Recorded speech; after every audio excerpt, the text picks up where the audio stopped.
तो हेलो दोस्तों, नमस्कार और स्वागत है आपका आज के हमारे नए वीडियो पे। तो दोस्तों, आज हम लोग बात करने वाले हैं एक बहुत इम्पॉर्टेंट टॉपिक पे। जैसा कि आप सभी ने जो भी मेरे चैनल को फॉलो करते हैं और जो नीट की तैयारी कर रहे हैं, ऐसे स्टूडेंट जिनको एमबीबीएस में एडमिशन नहीं मिला है, जिनके मार्क्स, जिनके स्कोर कम है, या फिर जो बीएएमएस में ही एडमिशन लेना चाहते हैं, प्योर आयुर्वेदिक प्रैक्टिस करना चाहते हैं, तो आज का जो वीडियो है आपके लिए स्पेशल होने वाला है। आज मैं आपको ये बताने वाला हूँ कि 2023 में बीएएमएस में एडमिशन लेना सही रहेगा या फिर नहीं।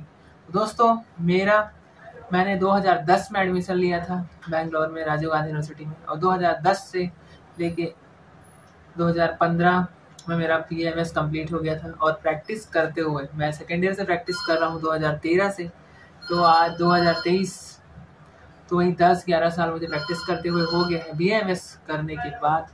और फिलहाल मैंने एमडी क्रिटिकल केयर भी किया है पुणे से, और आगे मुझे अभी और भी बहुत कुछ करना है जो मैंने सोच के रखा है, और धीरे धीरे करके मैं वो करूँगा। उसमें थोड़ा सा टाइम लगेगा। दोस्तों, 2023 में बीएएमएस, जब 2010 था उस टाइम पे जब मैंने व्यापम का एग्ज़ाम दिया था, उस समय पीएमटी एमबीबीएस के लिए होता था। उस समय नीट नहीं था, पीएमटी केवल एमबीबीएस और बीडीएस के लिए था। और व्यापम से ही आयुष विभाग के जो कोर्स हैं, जैसे बीएएमएस, बीएचएमएस, बीओएमएस, बीएनवाईएस, इसमें एडमिशन होता था। तो उस समय व्यापम का एग्ज़ाम दे के आप स्टेट में आराम से एडमिशन ले सकते थे। ऑल इंडिया लेवल का जो एग्ज़ाम था उस टाइम पे नहीं होता था, स्टेट का एग्ज़ाम अलग अलग होता था। उस एग्ज़ाम के थ्रू ही आप एडमिशन ले सकते थे हर स्टेट का। कर्नाटक का अलग होता था, छत्तीसगढ़ का अलग है, पंजाब, हरियाणा, सबका अलग अलग। जब से नीट आया तो ये ऑल इंडिया लेवल पे होने लगा, और एक साथ पहले भी कंपटीशन था, आज भी कंपटीशन है।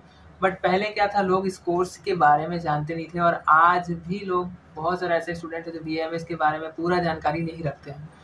एमबीबीएस 5.5 साल का है, आयुष विभाग के भी जितने कोर्स हैं सभी 5.5 साल के कोर्स हैं। ये कोर्स, मान लो आप एक सीबीएसई स्ट्रीम के स्टूडेंट हो या फिर हिंदी मीडियम से हो, और आप पढ़ने में एवरेज हो या फिर टॉपर हो, अगर आप पढ़ने में ठीक ठाक हो तो भी आप आराम से, या फिर आप टॉपर हो तो भी आप आराम से इस कोर्स को कर सकते हो। आपका जो इंग्लिश है वो अच्छा होना चाहिए। साउथ इंडिया में अगर आप एडमिशन लेते हो, बेंगलोर के साइड या फिर महाराष्ट्र के साइड अगर आप एडमिशन लेते हो, तो वहाँ पे, और आपका नॉर्थ में अगर आप एडमिशन लेते हो, तो वहाँ पे आपको एक बेनिफिट ये मिलेगा कि वहाँ पे आपके जो लेक्चरार रहेंगे वो आपको प्योर हिंदी में समझा पाएंगे। बट साउथ के साइड थोड़ा सा प्रॉब्लम ये होता है कि वहाँ पे हिंदी और इंग्लिश और तेलुगु मिक्स हो जाता है, क्योंकि वहाँ के जो लेक्चरार होते हैं प्योर वही स्टेट के होते हैं, उसी स्टेट के होते हैं, और वो अपने हिसाब से ही जितने भी लेक्चर्स होते हैं उनको टैकल करते हैं। फर्स्ट ईयर में आपका अष्टांग हुआ, अष्टांग हृदय हो गया, पदार्थ विज्ञान हुआ, एनाटॉमी हो गया, और फिजियोलॉजी हुआ। इसका जो आयुर्वेदा वाला पार्ट होता है, शरीर रचना और शरीर क्रिया। First year, second year, third year, fourth year, 5.5 साल का ये कोर्स, 1 साल का आपका इंटर्नशिप करना है। 2023 में बीएमएस करना कितना सही और कितना गलत, तो इस सवाल का जवाब मैं ऐसे देना चाहूँगा कि अगर आपको आयुर्वेदा में इंटरेस्टेड, आप आयुर्वेद करने में इंटरेस्टेड हैं, आप प्योर आप आयुर्वेद करना चाहते हो, तो आयुर्वेदा फील्ड बहुत ब्रॉड है। यहाँ पे आप अपने आप को एक लेवल में ले जाके सेट कर सकते हो, एक सक्सेसफुल आयुर्वेदिक डॉक्टर बन सकते हो। अगर आप प्योर एलोपैथी प्रैक्टिस करना चाहते हो प्योर, तो आपको ड्रॉप लेके एमबीबीएस के लिए तैयारी करना चाहिए। और अगर आप बीएमएस करके एलोपैथी करने के बारे में सोच रहे हो, तो आप खुद के क्लिनिक में एक सीमा तक ही एलोपैथी प्रैक्टिस कर सकते हो। और आज के डेट में बहुत ज़्यादा कंपटीशन बढ़ गया है। कंपटीशन कैसे, जैसे nursing staff, X ray technician, pharmacist, M pharma, जितने भी जीडी जो कोर्स आने लग गया है, जनरल असिस्टेंट नर्स का जो कोर्स आने लग गया है 6 मंथ वाला, ऐसे कोर्स कर करके बहुत सारे ऐसे, मतलब मेडिकल फील्ड के जो है, मेडिकल फील्ड से हैं, वो वर्क कर रहे हैं किसी हॉस्पिटल में। किसी का डिग्री है, किसी के पास नहीं है। तो आज की डेट में बहुत ज़्यादा अनएम्प्लॉयमेंट है, बेरोजगारी बहुत ज़्यादा बढ़ रहा है, क्योंकि एमबीबीएस के लिए गवर्नमेंट सीट हमेशा निकालते रहती है। बीएमएस के लिए 3 से 4 साल में रेगुलर पोस्ट में 50 सीट, 100 सीट ऐसा निकलता है।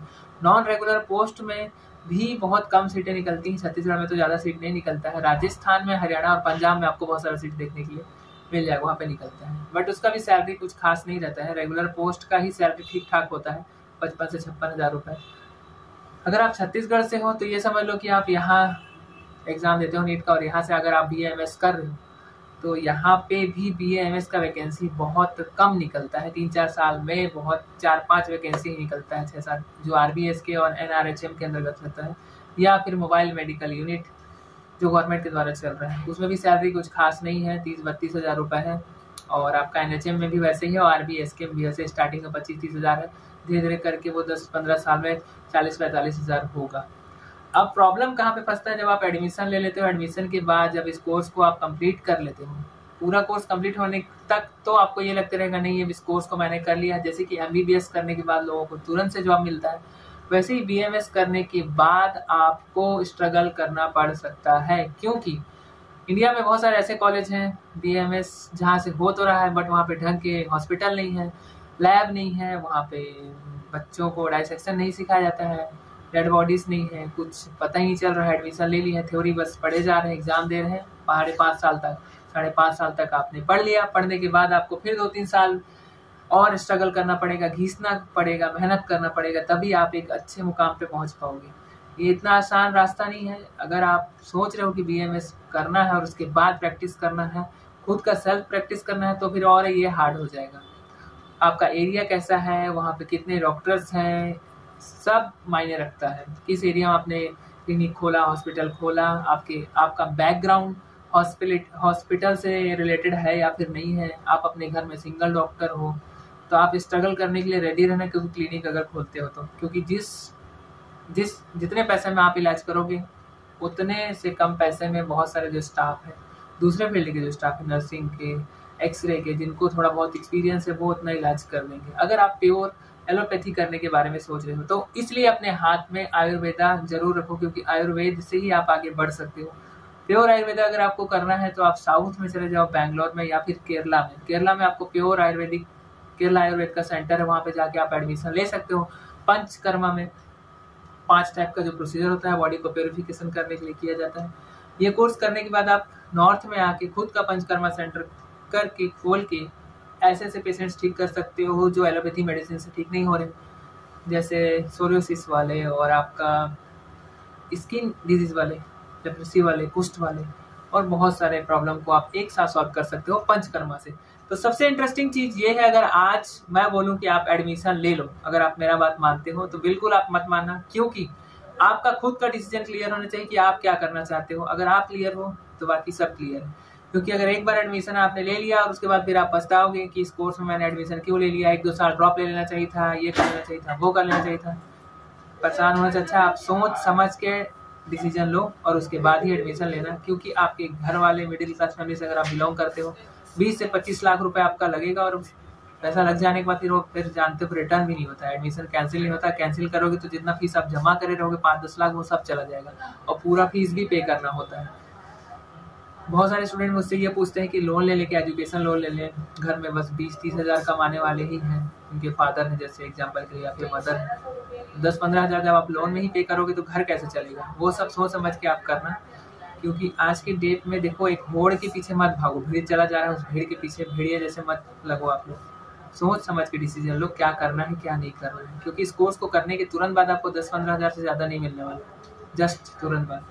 MBBS के जैसा सेम आपको नहीं मिलेगा, जो रियल बात है, जो रियल फैक्ट है। क्योंकि आप प्योर आयुर्वेदिक करोगे, खुद का क्लिनिक खोलोगे, तब तो आपको हजारों लाखों कमा सकते हो। बट प्योर एलोपैथी करोगे तो आपको किसी पर्टिकुलर हॉस्पिटल में किसी डॉक्टर के अंदर रह के काम करना पड़ेगा, वहाँ उनके हिसाब से काम करके आपको आगे बढ़ना पड़ेगा। तो यही सब बात है। और बहुत से ऐसे डॉक्टर्स भी हैं जो मेरे परिचय के हैं, जो अपना खुद का क्लिनिक अच्छे से प्रैक्टिस करके डेली का 50 से 60 या फिर 70-80 OPD भी देखते हैं, जो BAMS के बाद MD किए या फिर MS किए, प्योर आयुर्वेदिक ट्रीटमेंट भी कर रहे हैं, एलोपैथी भी कर रहे हैं। एरिया के हिसाब से उनके पास पेशेंट ज़्यादा है। सब सिचुएशन और कंडीशन के ऊपर डिपेंड करता है। कोई कोर्स खराब नहीं है, ना ही कोई कोर्स आपका ऐसा हो जो बहुत बेकार है, किसको करने के बाद ऐसा हो जाता है वैसा हो जाता है। लोगों का सोच ये है कि इस कोर्स को कर लेंगे तो हमको 40 हज़ार मिल जाएगा, तो ये सोच निकाल देना। जब तक मेडिकल में आपको एक्सपीरियंस नहीं होगा तब तक आपका सैलरी नहीं बढ़ सकता। तो बस आज की वीडियो को यहीं पे एंड करते हैं, मिलते हैं नेक्स्ट वीडियो पे। चैनल को ऐसे ही सपोर्ट करते रहिए। आज का वीडियो आपको कैसा लगा कमेंट बॉक्स में कमेंट करके जरूर बताइएगा। मेरा जो 10 साल का एक्सपीरियंस था वो मैं आपके साथ शेयर कर दिया हूँ। मैं 4 से 5 साल क्लिनिक चला चुका हूँ। 6 मंथ मैंने गवर्नमेंट में जॉब किया है, मोबाइल मेडिकल यूनिट में। आप मेरी पुरानी वीडियो देख सकते हो अगर आप जॉब करना चाहते हो। अगर आप उस जॉब में सेटिस्फाइड हो तो गांव-गांव में जाके आपको वहाँ पे लोगों का सेवा करना होता है। और आज फिलहाल मैं बाहर सिटी में, बड़ी सिटी में ही काम कर रहा हूँ और आगे का जो मेरा है वो देखता हूँ आगे क्या करना है। तो बस आज की वीडियो को यहीं एंड करते हैं, मिलते हैं नेक्स्ट वीडियो पे। चैनल को ऐसे ही सपोर्ट करते रहिए, लाइक कीजिए, सब्सक्राइब कीजिए। इस वीडियो के डिस्क्रिप्शन में इंस्टाग्राम का लिंक दे दूंगा और अगर आपके कुछ डाउट्स हैं तो आप बिल्कुल मुझसे पूछ सकते हैं इंस्टाग्राम पे। Thank you.